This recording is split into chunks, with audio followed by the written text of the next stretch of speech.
Bonjour à tous.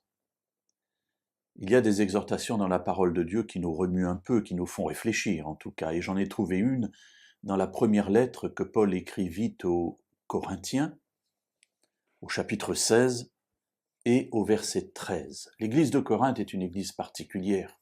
Elle est remplie de désordre, elle est remplie de gens orgueilleux qui pensent être arrivés déjà dans la vie éternelle, et Paul va les reprendre parfois très durement dans ces deux lettres. Mais voilà une parole qui m'a interpellé.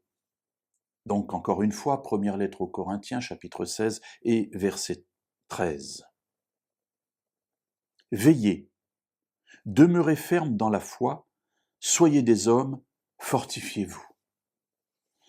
Alors veillez, je comprends. Le temps est proche, il nous faut être attentifs à l'époque dans laquelle nous nous trouvons. Veillez, demeurez fermes dans la foi. Ah ok, ça je comprends aussi.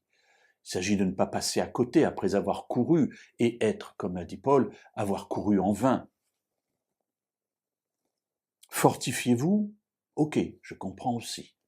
Il s'agit d'avoir des bases solides, de ne pas être vacillant, d'être ferme dans nos choix. Mais cette exhortation, il y en a une qui me pose un problème. Il leur dit « Soyez des hommes ».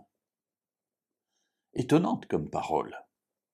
Qu'est-ce que Paul peut vouloir dire en exhortant les Corinthiens à être des hommes? Alors mes amis, je n'ai pas la réponse de Paul évidemment parce que il ne l'explique pas. C'est quelque chose simplement qu'il dit dans cette exhortation. Pour ma part, j'ai l'impression que lorsque Paul dit aux Corinthiens « Soyez des hommes », c'est-à-dire qu'il leur demande de grandir, de ne plus être des enfants, mais de devenir responsables de leur vie et de leurs choix.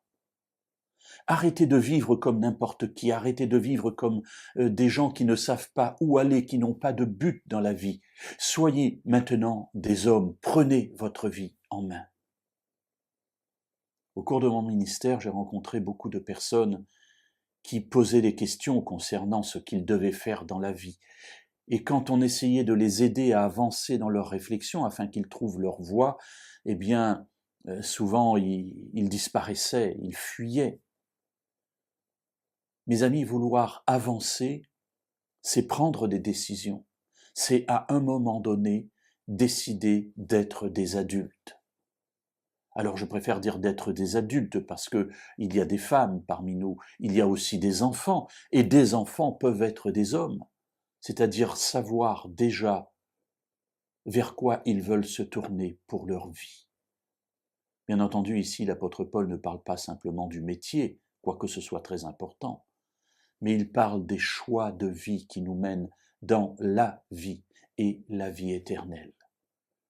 Alors mes amis, si vous êtes un peu branlant, chancelant en ce moment, posez-vous la question de savoir si vous n'avez pas envie peut-être de grandir et de devenir des hommes en prenant votre vie en main, c'est-à-dire en la confiant en Dieu pour qu'il s'occupe de vous.